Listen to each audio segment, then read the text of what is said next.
डायन सहेलियां। रिया, प्रिया और स्नेहा तीनों बचपन की पक्की सहेलियां हैं। पढ़ाई पूरी करने के बाद वो तीनों एक साथ एक ही कंपनी में जॉब ज्वाइन करती हैं और जोधपुर के लिए निकलती है।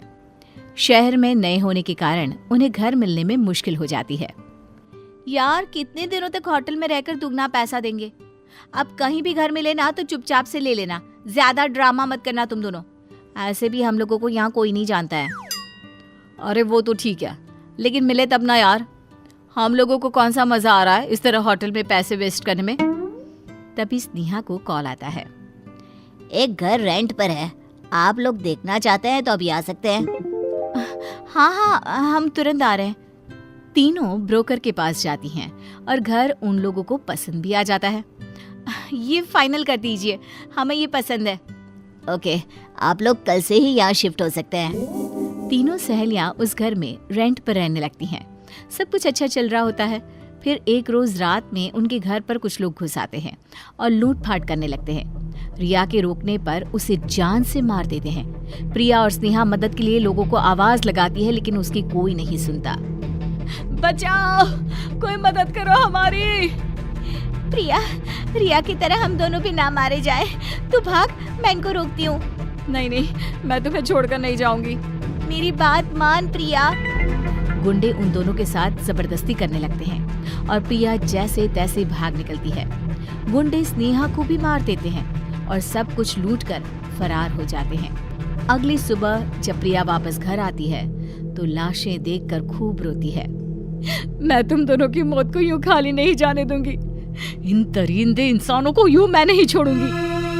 प्रिया काले जादू की विद्या का सहारा लेती है और उन दोनों की लाशों को उसी घर के एक कमरे में बंद कर देती है और अपने काले जादू से उन दोनों की आत्मा को जागृत कर उन्हें डायन बना देती है और खुद भी डायन बन जाती है। वहां के आसपास के लोगों को लगता है कि तीनों मारी गई है। उनकी मौत के बाद से ही वो घर यूं ही पड़ा रहता है। कोई भी आदमी उस घर को ना रेंट पर लेता, ना वहां कोई भटकता। रात को उस घर से चीखने की आवाजें सुनाई देती और लोगों को समझ में आता कि वो तीनों डायन बनकर इस घर को अपने कब्जे में कर चुकी है। उस घर का मालिक भी घर में घुसने से डरने लगता है। अरे किस घड़ी में मैंने उन तीनों को ये घर रेंट पर दे दिया था। इतने दिनों से यहाँ साफ सफाई भी नहीं हुई। क्या करूँ अब मैं? प्रदीप अपना दिमाग चलाता है और एक गरीब नौकर को बहला फुसला कर कहता है, अगर तुम इस घर की सफाई अच्छे से कर दोगे ना तो मैं तुम्हें 3 गुने पैसे दूंगा। वैसे अभी दिवाली भी आ रही है, तेरा भी काम हो जाएगा। लेकिन साहब, मैंने सुना है वहाँ डायनों ने अपना घर बना रखा है। अरे यह सब अफवाह है। देख ले, तेरे पास खाने के लिए पैसे तक नहीं है। मुझे क्या है, इतने पैसे में तो कोई भी काम कर देगा। नहीं साहब, मैं करता हूँ, अब चिंता मत कीजिए। नौकर घर के अंदर चला जाता है और पूरे दिन साफ सफाई करने के बाद बुरी तरह थक जाता है। साहब ठीक ही कह रहे थे, यहाँ कोई डायन वायन नहीं है। चलो यहीं सो जाता हूँ, कल सुबह चला जाऊंगा। नौकर उसी घर में सो जाता है और आधी रात होते ही उसे चीखने और चिल्लाने की आवाजें आने लगती है। बचाओ! इन दरिंदों से हमें बचाओ! बचाओ! नौकर उठता है और इधर उधर देखने लगता है, लेकिन उसे कुछ दिखाई नहीं देता। फिर एक बंद कमरे में उसकी नजर पड़ती है। ये हमरा वहम होगा। इतना सुन लिबा है इस घरवा के बारे में कि हमरे कान बजने लगे हैं। अरे यार, ये कमरा तो हम साफ ही नहीं किए। अच्छा अभी कर ले बता, नहीं तो साहब को मौका मिल जाएगा पैसवा काटने का। नौकर उस अजीब से बंद कमरे को जैसे ही खोलता है, उसके पैर से कुछ टकराता है।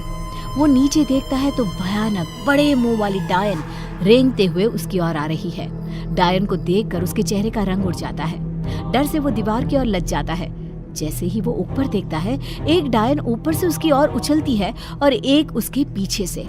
तीनों मिलकर उसे दबोच लेते हैं और उसकी मौत हो जाती है। इस हादसे के बाद ये घर बिकना और भी मुश्किल हो जाता है। फिर एक रोज मोहन एक सस्ते और अच्छे घर की तलाश में रहता है और प्रदीप उसे ये घर पानी के भाव ऑफर करता है। क्या हुआ यार, इतना सस्ता और अच्छा घर यहाँ तो मिल पाना मुश्किल है। अरे यार, यहाँ डायनों का कब्जा है। मैंने कुछ लोगों को बातें करते सुना है। अगर कुछ हुआ तो हम क्या करेंगे? अरे यार, ये सब घर ना बिकने देने के बहाने हैं। तुम ले रहे हो या फिर मैं ले लूं? मोहन घर खरीद लेता है और अपने पूरे परिवार के साथ घर में रहने लगता है। कुछ दिन बीत जाते हैं, सब कुछ ठीक चल रहा होता है। मैं बेकार में ही टेंशन ले रहा था, सब कुछ तो सही है। उसी रात मोहन का भतीजा खेलते खेलते उस बंद कमरे को खोल देता है।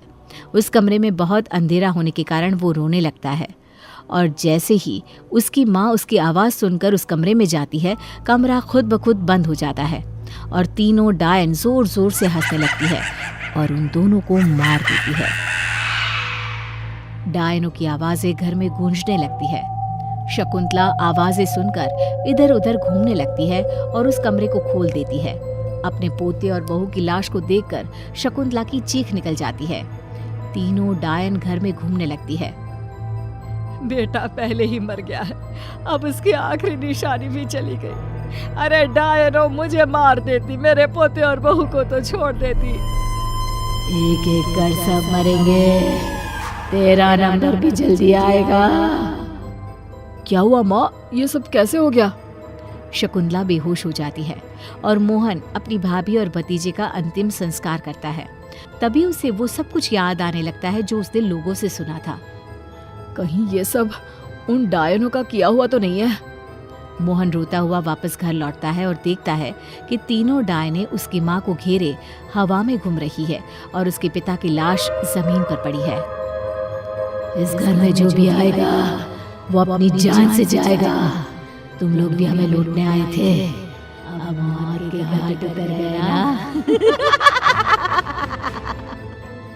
अरे पापीनो, इन बेकसूरों ने तेरा क्या बिगाड़ा है? मैंने लिया था ना ये घर, खा ले मुझे। मेरा परिवार क्यों वीरान कर गई? प्रिया डायन मोहन की ओर घूमती है। उसे देखकर मोहन के होश उड़ जाते हैं। प्रिया, तुम ये सब क्यों कर रही हो? मुझसे कोई शिकायत थी तो मुझसे कहती, मेरे पूरे घर को क्यों मार दिया तुमने? मोहन को रोता देख प्रिया अपने असली रूप में आ जाती है और रोते हुए अपने साथ बनी सारी बातें उसे बता देती है। मोहन, मुझे पता नहीं था कि ये तुम्हारे परिवार के लोग हैं। उन दरिंदों की वजह से मैं डायन बनने के लिए मजबूर हो गई और अब मैं तुम्हारे लायक भी नहीं रही। तुम चिंता मत करो प्रिया, तुम तीनों को न्याय मैं दिलवाऊंगा। मोहन उन गुंडों का पता लगवाकर उन्हें उम्र कैद की सजा दिलवा देता है। रिया और स्नेहा की लाशों को जलाकर उन्हें इस दुनिया से मुक्ति दिला देता है और प्रिया से काला जादू छोड़कर उसे पहले की तरह आम लड़की बनने को कहता है। बाद में दोनों शादी करके खुशी खुशी उसी घर में रहने लगते हैं।